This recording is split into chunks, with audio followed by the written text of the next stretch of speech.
এরকম কি শুনেছেন যে বাচ্চা মায়ের দুধ পছন্দ করে না?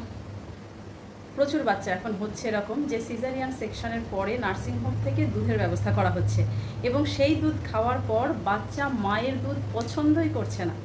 এরকমই হিস্ট্রি পাওয়া গেছে। তো কেন? কারণ ওর মধ্যে যে সুগার আছে সেই সুগার ওদের টেস্ট বাডে চলে যাচ্ছে, পৌঁছে যাচ্ছে, এটা বেশি টেস্টি, কিন্তু হেলদি নয়, সেটা তো তারা জানে না। তো আপনারা তো জানেন যে প্যাকেটের খাবার হেলদি নয়, তবুও কিছু কিছু বাবা মা এখনও আছেন, যখন বলা হয় তাদেরকে যে আপনি আপনার বাচ্চাকে কি খাওয়াচ্ছেন আফটার 6 মান্থস, তো তারা ফলাও করে কোনো একটা প্যাকেটের খাবারের নাম করেন এবং বলে দেন যে ওর মধ্যে চাল ডালের গুঁড়ো আছে প্লাস ফলের গুঁড়ো আছে। তো প্রথম কথা হলো যে সেটা তারা কিন্তু রাতেও খাওয়ান। তো ফল যখন আপনি বাচ্চাকে রাতে খাওয়াবেন আর আপনার বাচ্চা অ্যালার্জি কোনো প্রবলেম বা শ্বাসকষ্টের কোনো সমস্যাতে ভুগছে, সেক্ষেত্রে কিন্তু সেটা অ্যাগ্রাভেট হবে। আর দ্বিতীয়ত, যে চাল ডালের গুঁড়ো টাকা পয়সা খরচ করে প্যাকেটের মধ্যে কিনে খাচ্ছেন, সেটা তো আপনি নিজেও করে নিতে পারেন। মানে আশেপাশেই দোকানে গিয়ে আপনি চাল ডাল ভাঙিয়ে সেটা বাচ্চাকে খাওয়াতে পারেন, ওটা অনেক বেশি হেলদি। আপনি একবার ধরুন আপনার ডক্টর বলুক বা কারোর বাড়ির মানে পাশের বাড়ির লোককে দেখে খাওয়ান, একবার শুধু ইনগ্রেডিয়েন্টসটা চেক করে নেবেন। ইনগ্রেডিয়েন্টসের মধ্যে দেখবেন যে আর্টিফিশিয়াল কালার, আর্টিফিশিয়াল ফ্লেভার এগুলো তো আছেই, তার সাথে sugar, molasses, sugar syrup, starch, বিভিন্ন ধরনের মেটেরিয়াল আছে এই জাতীয়, যেগুলো সুগার মানে বাচ্চার দেহে সুগারের পরিমাণকে বাড়াবে। আর WHO বলছে যে যত বেশি সুগার তত বেশি বাচ্চা ভুগবে কিসে? High blood pressure, high cholesterol, obesity, type 2 diabetes. এবং একটুকুও মানে এক বিন্দু সুগারও WHO রেকমেন্ড করছে না বাচ্চার খাবারের জন্য।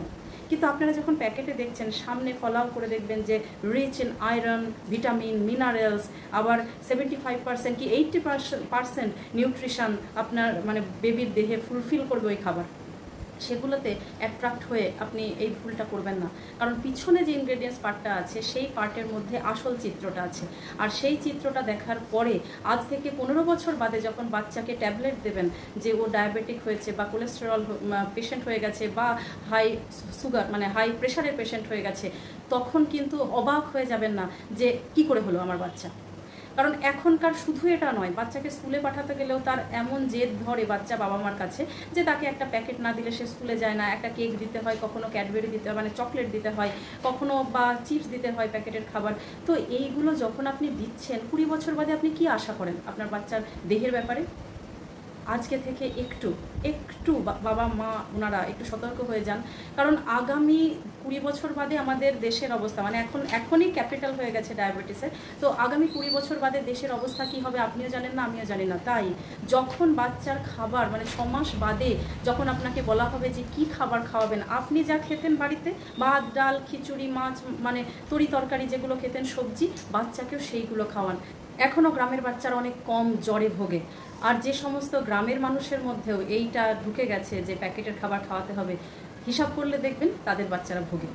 তাই অবশ্যই সবার মধ্যে এটা শেয়ার করুন আর সবাই একটু সতর্ক হয়ে যান যে 10-15 বছর বাদে ওষুধ খাওয়াবো নাকি এখন থেকেই চাল ডালের গুঁড়োর যদি দরকার হয় বাড়িতে চাল আছে, ডাল আছে, নাটস আছে দোকানে, সেগুলো কিনে আপনি ভাঙিয়ে নিন না, তাহলেই তো প্রবলেম সলভ।